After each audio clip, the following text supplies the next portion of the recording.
حابیل سے کہنے لگا کہ میں تجھے قتل کر دوں گا۔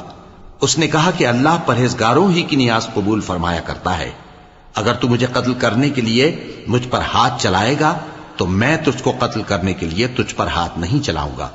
مجھے تو اللہ رب العالمین سے ڈر لگتا ہے، میں چاہتا ہوں کہ تو میرے گناہ کو بھی سمیٹ لے اور اپنے گناہ کو بھی، پھر تو اہل دوزخ میں سے ہو جائے، اور ظالموں کی یہی سزا ہے۔ آخر اس کے یعنی قابیل کے نفس نے اس کو اپنے بھائی کے قتل ہی کی ترغیب دی تو اس نے اسے قتل کر دیا، پھر خسارہ پانے والوں میں ہو گیا۔ اب اللہ نے ایک کوا بھیجا جو زمین کریدنے لگا تاکہ اسے دکھائے کہ اپنے بھائی کی لاش کو کیسے چھپائے۔ کہنے لگا، ہائے کمبختی، مجھ سے اتنا بھی نہ ہو سکا کہ اس کوے جیسا ہی ہوتا کہ اپنے بھائی کی لاش چھپا دیتا۔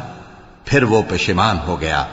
اس قتل کی وجہ سے ہم نے بنی اسرائیل کے ذمے یہ بات لکھ دی کہ جو شخص کسی کو ناحق قتل کرے گا، یعنی بغیر اس کے کہ جان کا بدلہ لیا جائے یا ملک میں خرابی کرنے کی سزا دی جائے، تو اس نے گویا تمام انسانوں کو قتل کیا، اور جو ایک انسان کی جان بچا لے تو گویا اس نے سارے انسانوں کو زندگی دے دی۔ اور ان لوگوں کے پاس ہمارے پیغمبر روشن دلیلیں لا چکے، پھر اس کے بعد بھی ان میں بہت سے لوگ ملک میں زیادتیاں کرنے والے ہیں۔ جو لوگ اللہ اور اس کے رسول سے لڑائی کریں اور ملک میں فساد کرنے کو دوڑتے پھریں، ان کی یہی سزا ہے کہ بری طرح قتل کر دیے جائیں یا سولی چڑھا دیے جائیں، یا ان کے ایک ایک طرف کے ہاتھ اور ایک ایک طرف کے پاؤں کاٹ دیے جائیں، یا ملک سے غائب کر دیے جائیں۔ یہ تو دنیا میں ان کی رسوائی ہے، اور آخرت میں ان کے لیے بڑا بھاری عذاب تیار ہے۔ ہاں، جن لوگوں نے اس سے پیشتر کہ تمہارے قابو آ جائیں توبہ کر لی تو جان رکھو کہ اللہ بخشنے والا ہے، مہربان ہے۔ اے ایمان والو، اللہ سے ڈرتے رہو اور اس کا قرب تلاش کرتے رہو، اور اس کے رستے میں جہاد کرو تاکہ کامیاب ہو جاؤ۔ جو لوگ کافر ہیں، اگر ان کے پاس روئے زمین کا سب مال و متاع ہو اور اس کے ساتھ اسی قدر اور بھی ہو تاکہ قیامت کے روز عذاب سے بچنے کا بدلہ دیں، تو ان سے قبول نہیں کیا جائے گا، اور ان کو درد دینے والا عذاب ہوگا۔ وہ چاہیں گے کہ آگ سے نکل جائیں مگر اس سے نہیں نکل سکیں گے، اور ان کے لیے ہمیشہ کا عذاب ہے۔ اور چوری کرنے والا مرد اور چوری کرنے والی عورت، ان کا ایک ایک ہاتھ کاٹ دو۔ یہ ان کے کرتوتوں کی سزا اور اللہ کی طرف سے عبرت کے طور پر ہے، اور اللہ زبردست ہے، صاحب حکمت ہے۔ پھر جو شخص گناہ کے بعد توبہ کر لے اور نیکوکار ہو جائے تو اللہ اس کو معاف کر دے گا۔ کچھ شک نہیں کہ اللہ بڑا بخشنے والا ہے، بڑا مہربان ہے۔ کیا تم کو معلوم نہیں کہ آسمانوں اور زمین میں اللہ ہی کی سلطنت ہے، جس کو چاہے عذاب کرے اور جسے چاہے بخش دے، اور اللہ ہر چیز پر پوری طرح قادر ہے۔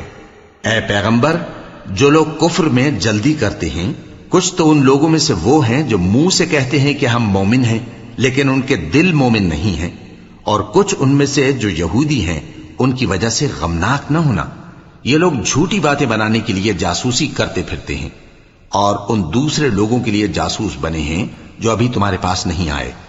باتوں کو ان کے مقامات میں ثابت ہونے کے بعد دور لے جاتے ہیں، لوگوں سے کہتے ہیں کہ اگر تم کو یہی حکم ملے تو اسے قبول کر لینا، اور اگر یہ نہ ملے تو اس سے بچنا، اور جس کو اللہ گمراہ کرنا چاہے تو اس کے لیے تم اللہ کی طرف سے ہدایت کا کچھ بھی اختیار نہیں رکھتے۔